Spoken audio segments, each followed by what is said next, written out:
by the government, okay? And the world, the streets, when they hear proffer, right, automatically assume cooperation.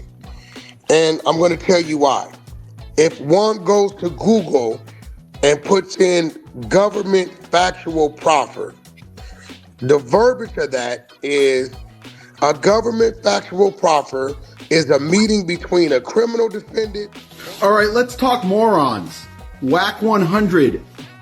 I can see where he gets his name because he is Wack. The allegation that Pooh gave up information in this case is so idiotic. Even when he's reading it, DJ Academics is saying what a moron he is. It is next level how stupid he is. Now, if we're saying he's just doing it for clout, if we're saying he's just doing it for views, I would think, okay, that's an excuse. But Shay's only been out for 4 days and people online are already calling him a snitch. That's wild. Usually the internet gives a couple of weeks before they start throwing those kinds of claims around, but this time it happened instantly. So here's what went down. Pooh Shiesty had just finished serving a 5-year sentence after being convicted for a shooting and robbery involving a luxury car rental. He was renting a high-end McLaren from a guy who was reportedly supplying both the car and some extras. And the alleged victims, that the victims were trying to hold up and rob Pooh and his crew, and that is why the guns came out. The victim said, I don't have a gun, I never owned a gun, and through our investigation and the evidence, we found not only did he own a gun, he had a firearm box in the trunk with ammunition in the trunk. Both of these alleged victims were total liars, totally full of shit. That's what we do. The street people lie to law enforcement. The plan was simple. Drop off the payment to extend the rental, and the guy said he'd have some sneakers and a bit of product waiting since Pooh had asked for it. But when they met up, things went completely sideways. Instead of a clean exchange, chaos broke out, and Pooh ended up taking the blame for what happened. According to his defense, when he pulled up, they tried to rob him, so he reacted to protect himself. That's what landed him in prison for 5 years. Now, these new snitching talks started after Wack 100 mentioned that Pooh had signed a proffer agreement about 3 years ago. But that doesn't mean he told on anyone. The situation actually cooled down once Wack 100 had Pooh's lawyer join a live stream to explain everything. The lawyer made it clear, yes, there was a proffer, but Pooh didn't give up any names. He only took responsibility for his own actions, nothing more. Even Pooh's team stood by that. His lawyer and close circle all confirmed it publicly, and Pooh himself later jumped on Instagram Live to respond directly to the rumors. Before that live stream even happened, Pooh's team had already clapped back on Instagram, making it crystal clear. He didn't tell on anybody. They said straight up, this is 100% fake, Wack 100. There's no paperwork showing that Pooh said a single word about anything. They even added that none of the 3 people involved took any kind of proffer. All of them simply accepted a plea deal for 1 count of possession of a weapon during a drug-related crime, while the other serious charges were completely dropped. His team said the rest of those stories floating around were just false, made up for clicks and attention. They wanted people to know the truth. This wasn't about deals or snitching. It was about facing what happened head on and moving forward. Wack 100 at the time even spoke with Pooh's father to go over the situation and settle the confusion. But now, 3 years later, Pooh gets released, and Wack 100 hops on DJ Academics' stream saying he's been sent some new info from his sources. He told Academics, they're saying Pooh told on 2 people. I don't know yet. I actually like Pooh, so I'm not dropping it right now. That's when things got interesting, because from that statement, it's clear Wack knows exactly what's in that paperwork. But he's playing it smart. Wack's known for being a strategist who waits for the right moment before saying anything. And once he made that comment on the stream, Pooh's camp didn't waste a second. They started moving fast to protect his name and set the record straight. While Wack was talking to Academics, he said something like, they sent it to me, but I haven't really looked at it yet. But let's be real. People online started saying Wack already knew exactly what was in that paperwork. Some even claimed he probably knew it better than the lawyers involved. Wack's reputation in the industry is that he studies every detail before speaking publicly, so the idea that he hadn't read it, that raised a few eyebrows. Behind the scenes, it seemed like Wack was just holding back, waiting for the right time to speak. And that's exactly why Pooh's lawyer decided to get ahead of the story. Before Wack even came out with a clear statement, the lawyer jumped on Instagram and dropped a video response aimed right at Wack 100, calling him out directly and defending Pooh's name. But here's where things got tricky. Some people felt the lawyer might have said a little too much, because in this kind of situation, every word matters. He was trying to shut the rumors down fast, but in doing so, he gave Wack even more room to twist the story later on. Now, to be clear, in everyday life, if someone's in danger or facing trouble, it's normal to call for help and let the authorities handle it. That's just common sense. But in the street world, they live by a completely different code, one that doesn't always make sense to regular people. And that's why this topic hits so hard. For most of us, it's simple: stay safe and follow the law. But for people from that lifestyle, it's all about image, loyalty, and how you handle pressure when everyone's watching. After the lawyer's video hit Instagram, things blew up fast. Fans flooded the comments, half defending Pooh, half calling it damage control. Some people were saying, if he didn't snitch, show the papers, while others insisted Wack was just chasing views again. It became a full-on debate across every hip-hop blog and forum. But behind all that noise, Pooh's team stayed quiet, at least for a little while. They knew anything said too early could be twisted out of context. Meanwhile, Wack 100 kept hinting that he had the real receipts, but he didn't post them. That silence made the internet go wild. Everybody wanted to know, what does Wack actually have?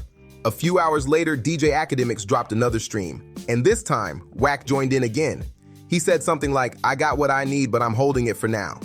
That one line sent the internet into a frenzy. Some thought Wack was bluffing. Others said he was waiting for Pooh to respond publicly before exposing anything. But what really shook people was how calm Wack sounded. He wasn't angry or defensive. He was patient, almost confident, like a man who already had the upper hand. Fans started speculating that Wack might be testing Pooh's circle to see who reacts first. That's some real chess-level strategy right there. Then came the turning point. Pooh Shiesty himself finally broke his silence. He went live on Instagram, standing firm and calm. He said, "Ain't no paperwork, ain't no telling, stop playing with my name." His tone was steady, not defensive. More like he was tired of the rumors. Within minutes, clips of his live spread across social media. Major hip-hop outlets reposted it, and hashtags started trending. Even rappers from outside his circle were showing support, saying Pooh had always kept it real. That moment flipped the narrative. People started realizing this might have just been another online misunderstanding blown out of proportion. Still, Wack 100 wasn't backing down. The next morning, he posted a cryptic message on his story that said, "The truth always surfaces, give it time." That one sentence reignited everything. Fans flooded his DMs asking for proof, while others begged him to let it go. It was like a digital standoff between two strong personalities, both refusing to fold. Meanwhile, insiders claim that Wack might have been pressured by bloggers to stir the pot again for clout. Some even said this could be part of a bigger PR play, because controversy equals clicks, and clicks equal money. Either way, Wack knew exactly what he was doing by keeping the story alive. But here's what's wild. After all that back and forth, no one ever produced a single real document proving Pooh told on anyone. Every receipt that popped up online turned out to be old or edited. That's when the truth finally started sinking in. And this was all about attention, not facts. And to his credit, Pooh didn't keep feeding the drama. He dropped a new freestyle just days later, addressing the situation in bars instead of interviews. That move reminded everyone why he blew up in the first place.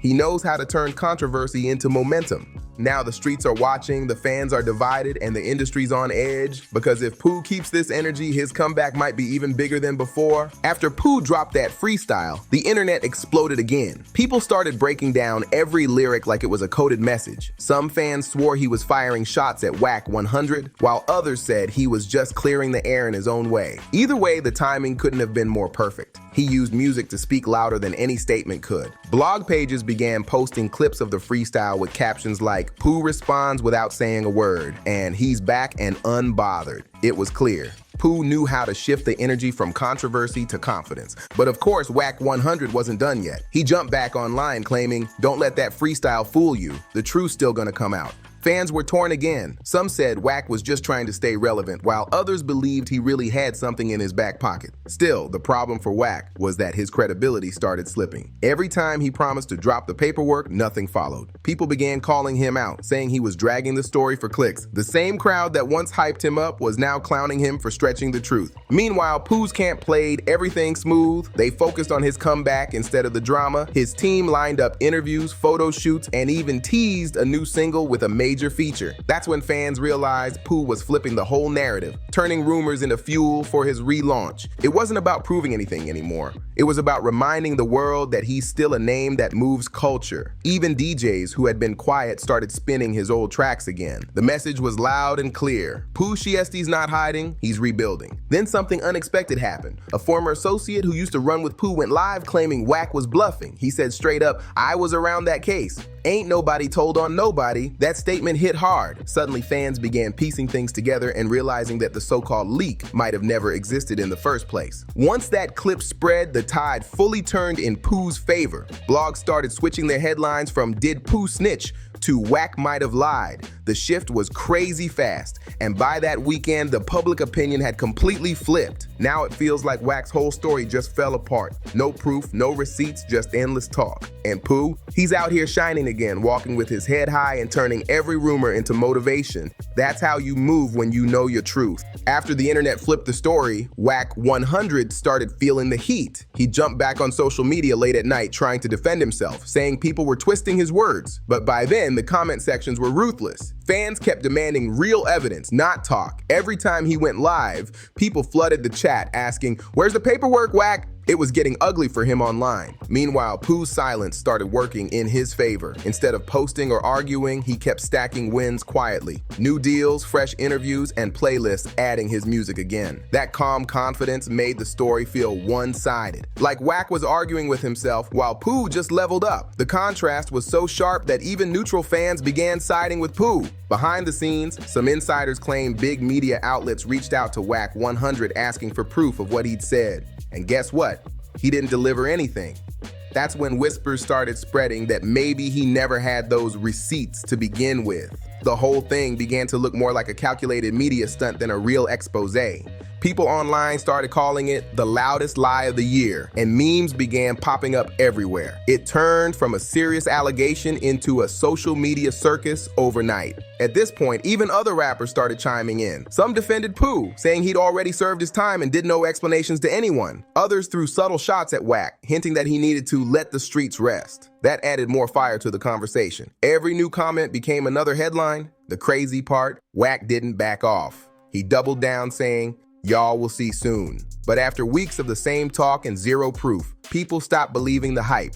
The more he spoke, the less serious anyone took him. Then Pooh's legal team dropped a quiet but powerful move. They released official court records confirming no cooperation statements existed in his case. That shut down almost every rumor instantly. Fans flooded timelines saying, "It's over, the man's cleared." That document changed everything. Even blogs that once ran the story had to backtrack. For the first time in months, Pooh's name was clean again, and the industry had no choice but to give him his respect back. It felt like the end of one chapter, then the start of his real comeback. These are the same people who once called Troy Ave a snitch, even though the full story showed something completely different.